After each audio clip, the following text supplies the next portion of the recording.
మోడీ సర్కార్ ఆంధ్రప్రదేశ్కి ఇవ్వబోతున్నటువంటి మరొక గిఫ్ట్ ఏదైతే నిర్మలా సీతారామన్ నిన్న చెప్పుకొచ్చినటువంటి ప్రత్యేక పథకం.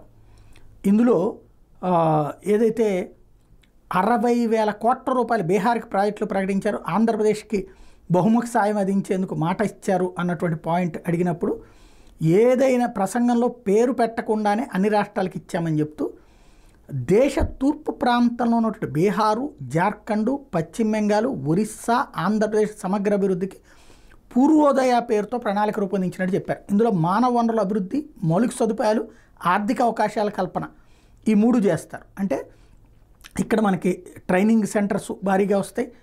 అదే సందర్భంలో ఇండస్ట్రీస్ పెట్టుకుంటే వాటికి సంబంధించినటువంటి పర్మిషన్స్, ఎగ్జంప్షన్స్ తొందరగా వస్తాయి. అలాగే కొత్తగా ఉపాధి అవకాశాలు పెంచుకోవడానికి తగినటువంటి అవకాశాలు కల్పించబోతున్నారు. మోడీ సర్కార్ ప్రత్యేకించి ఆంధ్రప్రదేశ్కి ఇవ్వబోతున్నటువంటిది ఈ పూర్వోదయ స్కీమ్. ఇది సమగ్రత, స్పష్టత ఇంకా రావాల్సి ఉంది.